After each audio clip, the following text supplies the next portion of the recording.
Hello, everyone, and welcome back to the GeekWave. This is the low-budget show. It's the show so low it has no budget. My God, no budget. That's because, just 10 days before we filmed this, we had to find a new, MC, and he didn't have time to properly write his jokes, so he's gonna, blame his writing staff for bombing. That's me. I'm the host. No, I'm kidding. I did not have a topic prepared this week. Looking at the list, I'm like, I did not have the time nor the resources to pull anything truly together. So instead of just coming up with a normal topic, let's just talk about the Globes. I don't really want to talk about the Golden Globes. I don't really, they're not my favorite award show. And this year's was very weird. But we'll talk about it. We have a little bit of news to cover as well, so we could get into that too. At the end of the day, it's just a good time to be alive, isn't it? Just the world around us at large is just full of beauty and amazing stuff. And, Io was there, so we had a good time seeing Io. We love her. And, and then Joe Coy was there. Okay, a couple pieces of news to talk about before we actually get into talk about the Golden Globes. This is kind of interesting. I guess I wanted to bring it up just because they're kind of like the prolific filmmakers of this era, or two guys you could say are prolific filmmakers of this era, Josh and Benny Safdie. They've split up. They've decided to part ways creatively. They're still obviously going to be brothers. I don't think you can split that no matter what you try to do. But they've worked on some movies together. Good Time, Uncut Gems. You can see where their careers are kind of headed. Like, we're once kind of branching out into a really interesting direction. He's been in movies like Oppenheimer and Are You There, God? It's Me, Margaret, and Licorice Pizza. And then, he works with Nathan Fielder and Emma Stone on The Curse. So Benny is clearly going in a direction that's pretty interesting. That's a pretty good resume for a guy that made a really good Adam Sandler movie. He has two really big movies this year, two of my favorite movies of this year that do star him. That's amazing. And then whatever Josh is going to do. It's kind of like this generation's Coen brothers splitting up, but you're like, okay, I guess we're about to find out which one has juice and which one has no talent, because when the Coen brothers split up, Joel went and made The Tragedy of Macbeth, which is like, hey, that's a pretty weird, dark movie that I don't hate. A really interesting adaptation of Macbeth that's kind of just like void and empty, and that's kind of cool. And then Ethan went to make Drive Away Dolls, which is like, what if two pretty girls were in a car? And it feels like you might be able to see how Joel elevated Ethan's work, or vice versa. I'm saying is, I don't really know what Josh has been working on in the last little bit, but Benny has been having a good career and making some really cool stuff. The Curse is an insane thing to make. And he was like, I can get Nathan on board, we can do this thing, them developing it together, and them doing like a Q&A where the person hosting the Q&A was Christopher Nolan. Yeah, I think Benny's going to be okay. Josh, I don't know. I'm sure he'll be fine.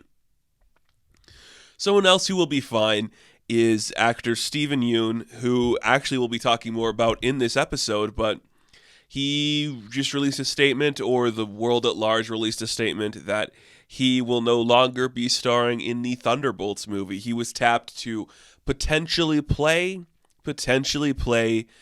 Bob Reynolds the Sentry. That was never confirmed by Marvel. It was kind of just tabloid stuff. And then Robert Kirkman apparently kind of like released that statement too.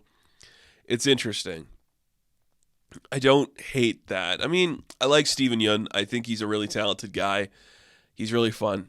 He seems like a swell being, and I appreciate him a lot. I don't like the idea of the Sentry being in a Thunderbolts movie. I know there's other reports about Thunderbolts recently too, where it's like they just lost a lot of budget. Wouldn't be surprised if it comes out to be a TV show. Thunderbolts, I'm not saying it's my favorite team. I'm not, because it's definitely not my favorite team. But that original story from Busick back in the day, that to me is like, if you want to garner hype, like that's how you would do it for a movie, is to do that. And then you have like all these comic book bros being like, No, you don't understand. Citizen V is actually Heimlich Zemo, and then you could like switch it up, and then it's not actually Zemo. That's Citizen V, and you could make it somebody different, and that would be like a genuinely interesting idea. But this is just kind of boring. So Steven still wants to do a Marvel movie. He's leaving on good terms. That's good to know. Who's going to replace him? Could be anybody. I mean, I wouldn't be surprised if they just like rewrite the script so it's not the Sentry. Just bring in the fucking Serpent Society. They're going to be in Captain America at the same time. Like, I don't know. Ridiculous, but whatever. I wish it meant more to me, but it really doesn't mean anything to me, and that kind of sucks. But it doesn't matter. Something that's kind of interesting I do want to talk about, just for all you dads out there or anybody who still watches cable. Maybe the two of you listening to this that watch cable. NCIS prequel series about a young Gibbs has been ordered at CBS, which is kind of cool. So that's the Mark Harmon character. They're essentially going to do another Young Sheldon, which I know was also by CBS. Great. I hope they just call it Young Gibbs. Oh, the series is titled NCIS Origins. It will air during the 2024 to 2025 season.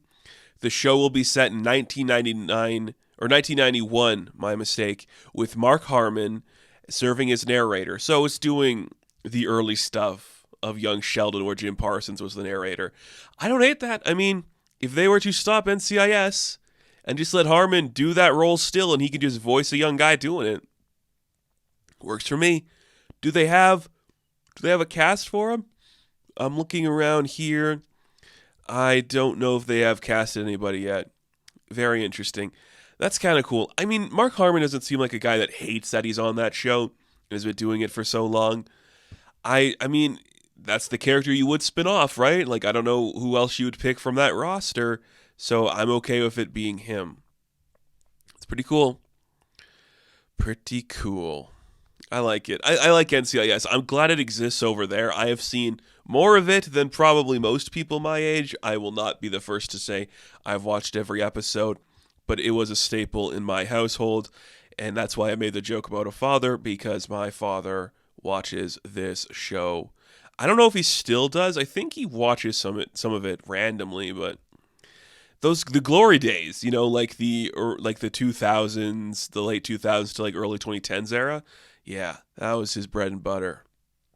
The show is going into its 21st season, and it has a couple spin-offs, Hawaii and Sydney, and there was also one that was in Los Angeles, and there was one that was in New Orleans. So Sydney, is that Sydney, Australia? I guess it's not like specifically based in America, the NCIS, because it's the Naval Criminal Investigation Services. So, okay, I'm in. I am in. I mean, a prequel. That's pretty sick. They also, I believe it was CBS that also they're doing another Sherlock Holmes on television. It's Maurice Chestnut, and he's playing like Watson, and it's like Watson after Sherlock Holmes has been killed by Moriarty. He kind of has to like go back to normal in like a normal world. That also sounds interesting. Like, I'm glad cable exists still in some capacity, because these all sound really cool. I think that's awesome. And our final piece of news to talk about is kind of interesting. It is about the legendary director Paul Verhoeven. He says his new movie, Young Sinner, is set to start production this year, and it will be an erotic thriller set in DC. So this is gearing up to be his first American-based film in, I think, 24 years? What was his last American film? It wasn't Starship Troopers, was it? I mean, that's amazing. Dude. God, I think Verhoeven's awesome. I also think Verhoeven is one of those directors that the younger generation, I would say my generation and younger, aren't too familiar with like the effect he had on this industry and just how insane his erotic thrillers go. His movies go hard. This guy is a freak, and I love it. And his Dutch films are freaking sick too. Benedetta rocks. I love Benedetta. I just think this guy's so weird and cool. And coming back to America, it's the perfect time. We're in like an era now where he can get his movie made, and where we want to watch this auteur who's 85 years old just go off and be a king. I love this so much. I mean, Young Sinner is a great title. It invokes that sense that he always has, which is just sinner. It's connected to like religion, theology. He loves that shit, man. And I mean, I'm so on board for that. I'm so on board for that. All right. Young Sinner is a political thriller set in Washington, D.C. The heroine, a young staffer who works for a powerful senator, is drawn into a web of international intrigue and danger. And of course, there's also a little sex. God, could you imagine if Paul Verhoeven just slightly, ever so gracefully played with the idea of Jeffrey Epstein and how fucked up that guy is? Like, I mean, there's nobody I'd want to like tackle that, but I just know a guy like Verhoeven would see that and completely shit on the guy and ruin him, and he'd have a scene where like all of like the young women on that island rise up and kill those men, and I feel like that's what people would want to see from that. It's fucking sick. I love it. A more innovative version of movies like Fatal Attraction and Basic Instinct, and that he would not be adding all kinds of digital elements, as little as possible. He's added that he's been consulting with former intelligence officer Ron Marks, who is informing the filmmaker about Capitol Hill and the spy business. Fuck yeah. Fuck yeah. We're so back. We so back. Who else is doing it like Verhoeven? Who else is an old horny guy that is authentically old and horny and hates like how much he fears God?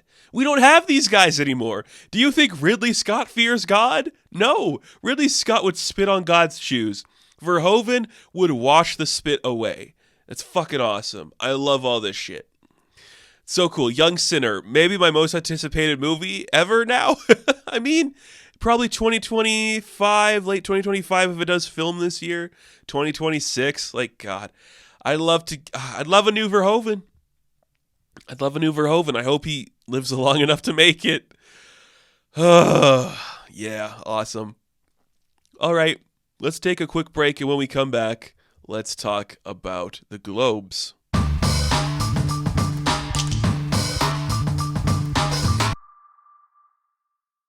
It's the 81st Annual Golden Globe Awards, the most luxurious and cool thing in Hollywood. Or as Mark Hamill would say, looking directly into the camera, this is the only place I can drink, and they ask me to talk about these movies that I don't really think I've watched.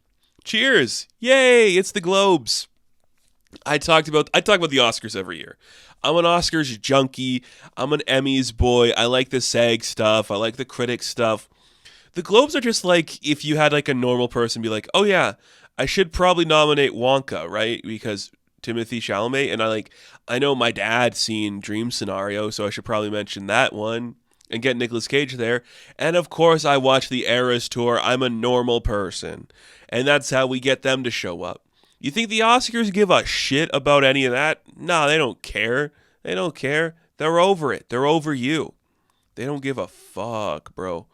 They're just the Oscars. But hey, here we are, folks. It's that time of year.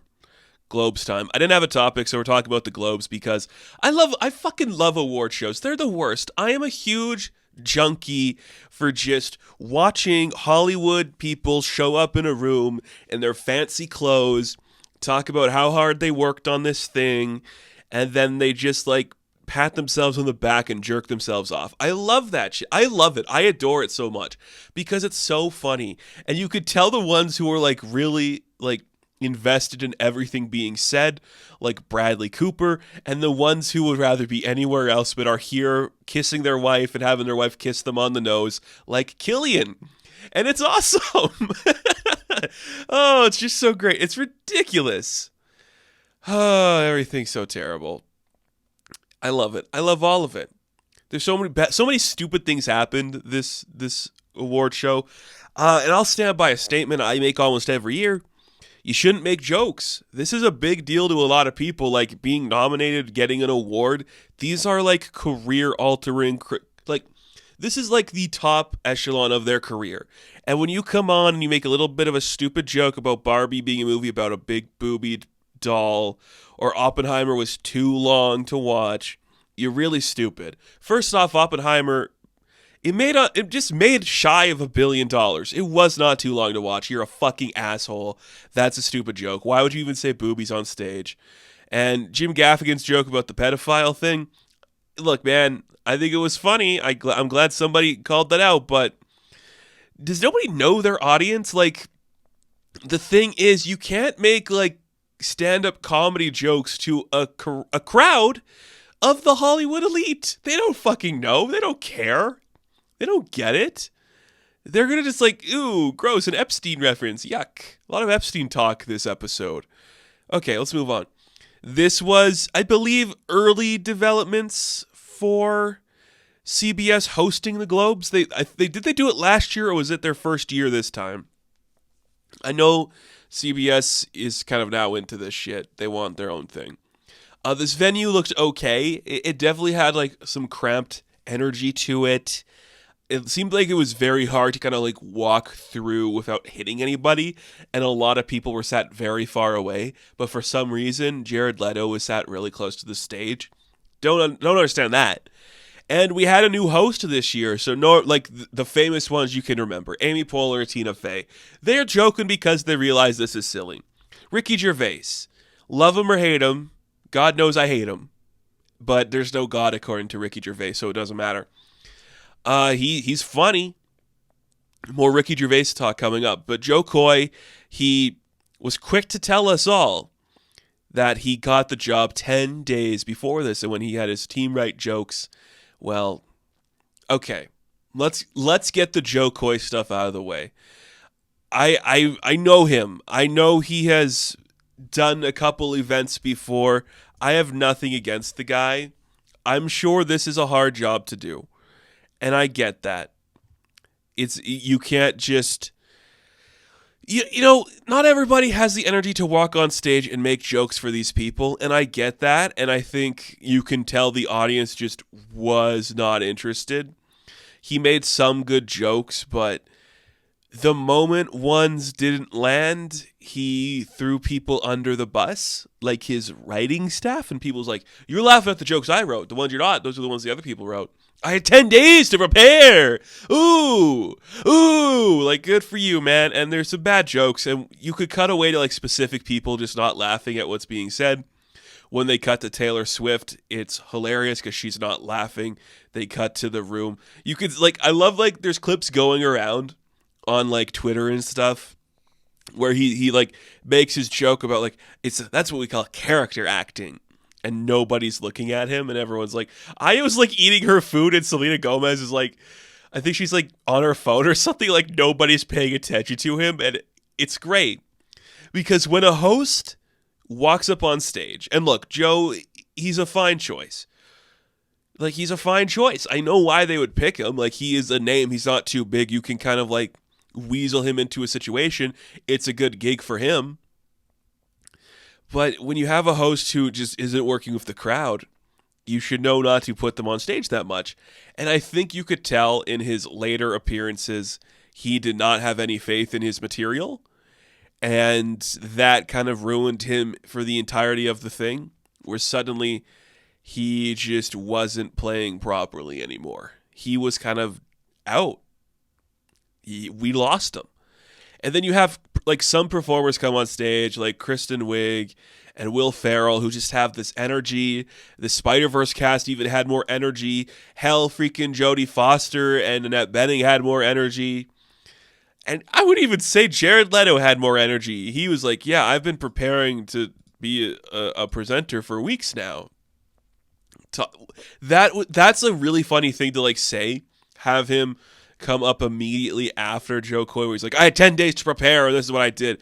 And then you do the joke of like the method actor Jared Leto showing up, and he's like, yeah, I was preparing to say this stuff for weeks.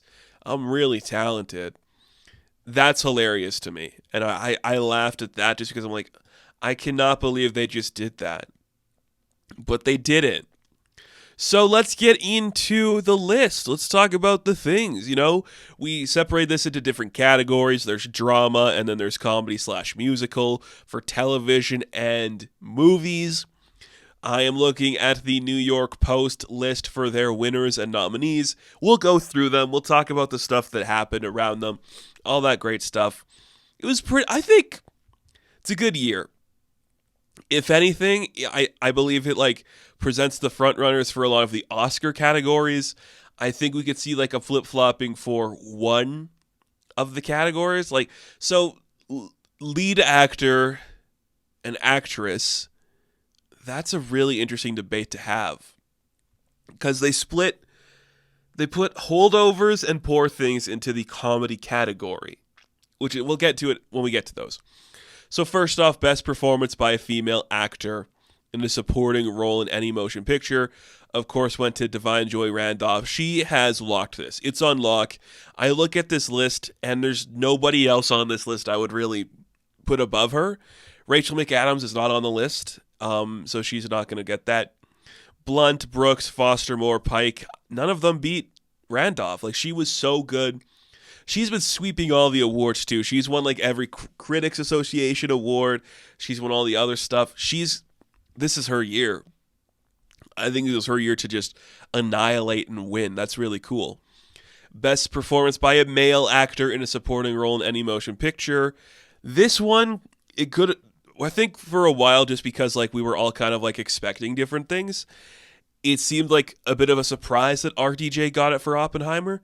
A very deserved win. Again, I've said before, RDJ would probably be at the top of my list for a lot of stuff if there's a couple other performances this year that I didn't love more, including Melton. Charles Melton, still my front runner for this stuff, but my God, RDJ, that's a deserved win. And you got to remember that the Globes love him. This is his third Globe win. They love him. Best performance by a female actor, limited series, anthology series, or motion picture made for television. Ali Wong won for Beef. I haven't seen Beef. I look at this list. I've seen two of the other ones. Daisy Jones and the Six, Lessons in Chemistry. I couldn't be bothered to watch the other ones. But you know what's amazing is that two of these people weren't there, and I'm amazed Rachel Weisz was even nominated for Dead Ringers. But Ali Wong, amazing. Yeah, she probably deserved that. Same for Steve Yuen, doing the same thing for Beef for the male actor. So Beef actually cleaned house, and I think Netflix is pretty proud of that. But they should probably be promoting it more on their platform because they actually beat some really good competition. That's great. Steve Yuen, Ali Wong, I like both of them so much. I'm glad that they have this success. Would I have liked to see Matt Bomer pop up in there? Yeah, I would. I'm just amazed anybody remembered White House Plumbers was real. Because that was nominated too, which is crazy. So, best performance by a female actor in a supporting role on television, that went to Elizabeth Debicki for The Crown, which is probably true. Because I look at this list, not a lot of competition. Abby Elliott for The Bear, sure. Christina Ricci for Yellow Jackets, that's a choice. J. Smith Cameron for Succession, that would have been cool. Meryl Streep for Only Murders, no. And Hannah Waddingham for Ted Lasso, an abysmal final season. I'm so glad Ted Lasso won nothing. It deserved nothing. The Elizabeth Debicki win was interesting because it started off with, it was, who was presenting her? Julie Gardner, right? And then she got cut off, and then just the voice just screamed Elizabeth Debicki, and she's like, what the fuck? That was funny. I like Elizabeth Debicki. She's cool. She's so tall, and Princess Diana is awesome. So, cool tall lady playing a cool lady. Just awesome. Best performance by a male actor in a supporting role for television. Of course, it went to Michael McFadden for Succession. Yeah, no shit. Of course it did. This was Succession's year to sweep. It's their final year to do this. They're going to take home everything. And they did. Who's it actually going to be from this list? Alan Ruck or Skarsgård? I mean, Ruck would have been cool to see win. But no, it wasn't going to be him. Eben Moss Backrack? No. James Marsden? Insane. It's insane you put him on here. Same with Billy Crudup in The Morning Show. Tell me anybody's watched that. Best performance by a male actor in a motion picture, musical, or comedy. The nominees are Jeffrey Wright in American Fiction, Joaquin Phoenix in Beau is Afraid, Matt Damon in Air, Timothée Chalamet in Wonka, Nicolas Cage in Dream Scenario. All of those are all, of course they're going to lose to Paul Giamatti in The Holdovers. Of course. This is the most divisive thing to me where I'm like, oh shit. Is Giamatti real competition now for Cillian when it comes to Best Actor? I think he is. Oh my god. That's great. Giamatti is awesome. That he was so good in that role. And no, none of these are going to win. Why is Matt Damon even here? Why is Joaquin Phoenix even here? Nobody watched either of those. Insanity. But no, a really deserved win. The Holdovers is quietly doing numbers, and it's doing like really good work that people are genuinely excited to talk about, which I think is awesome for that. Best performance by a male actor in a television series, musical, or comedy. Jeremy Allen White for The Bear. Yeah. Of course it was. It's not going to be Lasso. It's not going to be Jason Segel in Shrinking. It's not going to be Martin or Short. Bill Hader, I think, could have swept in there, but he had his moment already. Which, I know there's less politics when it comes to, like, the Globes. But I think Barry could have easily been a contender for this, too. I just think there's been, like, some divisiveness about that last season that not everybody was excited about, and that kind of sucks, but whatever. So here's what we could argue is the greatest win of the night. The best screenplay. The nominees are Barbie for Greta Gerwig and Noah Baumbach, Poor Things by Tony Nakamura, Oppenheimer, Christopher Nolan, Killers of the Flower Moon, Eric Roth and Martin Scorsese, Past Lives, Celine Song. That is a very good lineup of the 5 nominees. Of course, the winner is Justine Triet and Arthur Ahari for Anatomy of a Fall. Are you kidding me? Yes! That is such a good screenplay. I am so happy this won that category. I love Justine to no end. She's so fun and cool. I was so happy to see her come on stage. Anatomy of a Fall did really good. Like, Justine did so good. To see her finally getting some larger recognition in, like, America or in North America is awesome. I recently watched the majority of her previous films. I love her.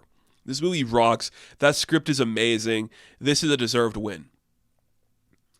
Best stand-up comedian on television, blah, blah, blah. This was an insane category. So this is one of like their new categories. The Globes had 2 new categories, Best Stand-Up Comedian on Television and Best Achievement in Motion Picture. This category is insane. You have Ricky Gervais, Trevor Noah, Chris Rock, Amy Schumer, Sarah Silverman, Wanda Sykes. And they played clips from their stand-up.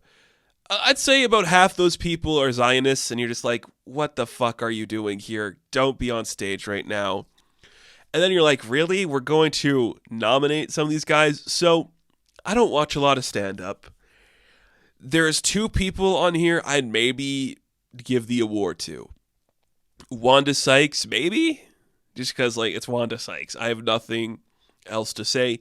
And Trevor Noah, but, like, does he need it? The winner was Ricky Gervais. Fuck, I hate Ricky Gervais to no end. I don't think he's funny. I don't think he's talented. I think he's a hack, and he thinks he's edgy, but he's a little bitch boy. And, you know, the piece of stand-up they showed for him was like, you can't say this anymore. Actually, yes, you can. You can say whatever you want. What are they going to do to you? Cancel you? Who cares? Like, oh, man, that's so deep and prolific. You're really smart. Old fucking loser. Fucking hell. And he wasn't even there to win the award, so it didn't matter. Sorry I brought it up. Best Motion Picture, Non-English Language. The winner was Anatomy of the Fall. Justine Triet just continuing to sweep. This was a fine category. I remember, like, the presenter was like, there's a lot of English in all of these movies. Like, one of them's literally from America. I think, like, the United States worked on Zone of Interest and Past Lives. But you had the winner, Anatomy of a Fall, a great movie. Fallen Leaves, a phenomenal movie. I'm so glad that there was another nomination for them. Io Capitano, good movie from Italy. That's really cool. Past Lives, nice. Society of the Snow. I really enjoyed that one, actually. I don't know if it's ever going to be, like, great, but it's good. Zone of Interest, really good. I could see you take out Past Lives you have your lineup for the Oscars. Zone of Interest, Societies, though. I know Capitano, Fallen Leaves, and Anatomy of a Fall. I could see that sweeping there, and I would say at the Oscars, it's probably going to be Anatomy of a Fall again. Best performance by a female actor in a television series, musical, or comedy. Ayo Idabiri, of course she won. She's great. She's so fun and cool. I love her. She's so funny. She's adorable. She deserved this. That's a lot of work for her, and she did great. And immediately following the Ayo win is best performance by a male actor in a television series. And you can say suck it, Pedro, because Kieran Culkin won for Succession. And that is an earned win as well. Amazing. Like, he was the clear winner. I mean, it could have gone to Jeremy Strong, but he wasn't in attendance. But yeah, of course it's him. Of course it's him. That's awesome. Like, Edibiri and Culkin winning back-to-back is so cool. Like, that's earned to me. Those are earned to me. And then Best Director for a Motion Picture. The clear winner had to be Christopher Nolan for Oppenheimer, and he won. It's insane. It's insane to think how little like awards of this caliber Nolan actually has for the impact he's had, especially on like the current generation. It's crazy. It's truly crazy. But this was a deserved win. This is still my favorite Christopher Nolan movie ever made. I don't know how he's going to top himself. Retire, dude. You kind of did your swan song. They did not cut to Bradley Cooper at that moment, but you could tell he was hurting. Yorgos was in there. Greta and Martin were in there. Celine Song was in there. Celine, a couple more movies. I think you're going to have your big win. Best animated film went to The Boy and the Heron. I cheered so loud when the Super Mario Bros. Movie and Spider-Man Across the Spider-Verse lost. I cheered. It was never going to be Wish or Elemental. And Susumu, no. The Boy and the Heron, the clear winner, the only winner from that category. A fantastic movie. They'll be talking about very soon in more depth again because my awards nominations will be coming out soon and my top 10 will be coming out very soon. Best performance by a female actor in a motion picture, musical, or comedy. Emma Stone for Poor Things. Now this is where you're like, oh, so is she the front runner? It's like Giamatti and Cillian because Cillian won for Best Actor in a Drama. So it's Oppenheimer against The Holdovers, and now it's Poor Things. Is Emma going to sweep in there and actually win that one? It's possible. It's the cards to me are now on the table that Margot Robbie is not winning. I don't think Natalie Portman is going to get the Oscar nom. I don't know. I could see Fantasia Barrino coming in for the Oscar nom, but this feels like it's going to be Emma's second win. It feels like it's going to be Emma's second win. She was so much fun. And Cillian won Best Actor, Oppenheimer. Of course he did. He walks in on stage. He's like, do I have lipstick on my nose? I'm going to keep it on. I had fun. And we have one quick shot. Bradley Cooper quietly seething. You know when he goes home. You know when Bradley Cooper goes home that night. He's probably going to punch a hole in the drywall. Amazing. Cillian fucking rock. This was Oppenheimer's sweep because they won director, they won actor, supporting actor. Best original score went to Ludwig Göransson for Oppenheimer. I've said this before. I think Ludwig is going to be this generation's Hans Zimmer. I think a lot of people are going to flock to him and be like, "Oh, you're like taking over as the name that people can like say, like a normal person could say when they talk about composer." It was John Williams. And then it became Hans Zimmer. I feel like Ludwig Göransson's going to do that as well, which is amazing. And that score is fantastic. This was a really stacked category for score because you had The Boy and the Heron, Poor Things, Killers of the Flower Moon, The Zone of Interest, and Spider-Man Across the Spider-Verse. I'd give it to Poor Things maybe, and I'd maybe actually The Boy and the Heron. I really like that score. It's more quiet. But of course Ludwig. How could it not be? And Best Song actually went to Barbie for What Was I Made For Billie Eilish and Phineas. Yeah, if it was any other song, I'd literally scream. This was the only one that deserved to win. And it's great. And they're going to get their second Oscar. It's fucking Billy and Phineas are so young, and they're going to be multi-time Oscar winners. That's crazy to think about. Now here's the category that was just created so we could give Barbie a win because we had to celebrate Barbie. This is cinematic and box office achievement in motion pictures. This is we take the highest grossing movies of the year. I think we take 7 or 8 of them. It's the top grossers, and we're like, How can we get these famous people to show up to our venue to talk about it? So Barbie won. It's the highest grossing film of the year, but you had like Guardians of the Galaxy, John Wick, Mission Impossible, Oppenheimer, Spider-Man, Super Mario Brothers, Taylor Swift. Yeah. Things people have seen this year that people like. Cool. This is the only time Margot or Greta got on stage. But, oh my God. You know what's crazy? I don't know how their chances are going to look now at the Oscars. And it's so weird to say. They got to win production, though, right? Like, crazy. This is really cool, though. I love them. And I love when Gerwig gets on stage and she's like, and thank you to Noah Baumbach for showing us his inner Barbie girl.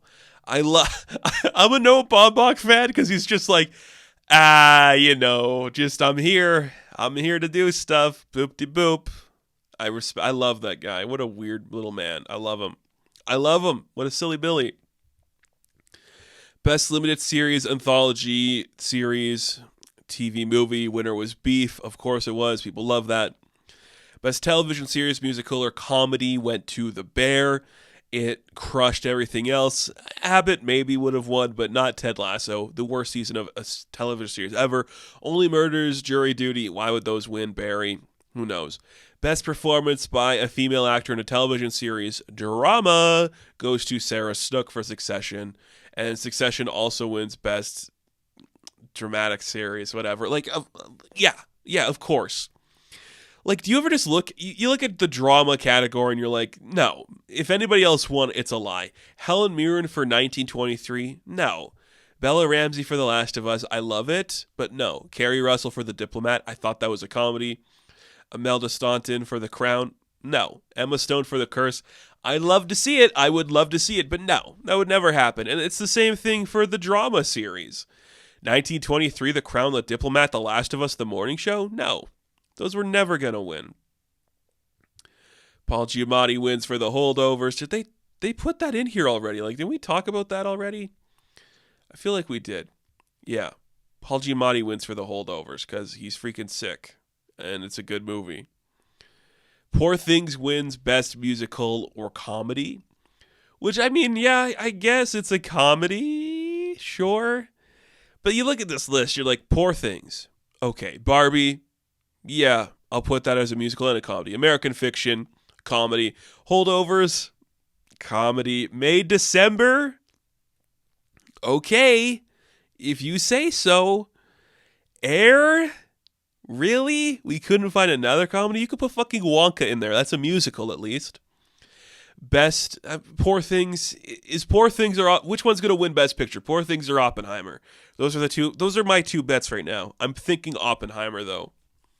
Best female actor in a motion picture, Lily Gladstone. Yeah, of course. Like, she's the one. This is her year to win everything. And she's fantastic.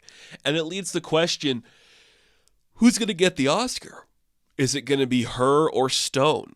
Because I think now those are the two front runners. Like, I think for a minute, there was like a minute where it's Carey Mulligan, a minute where it might have been Margot Robbie.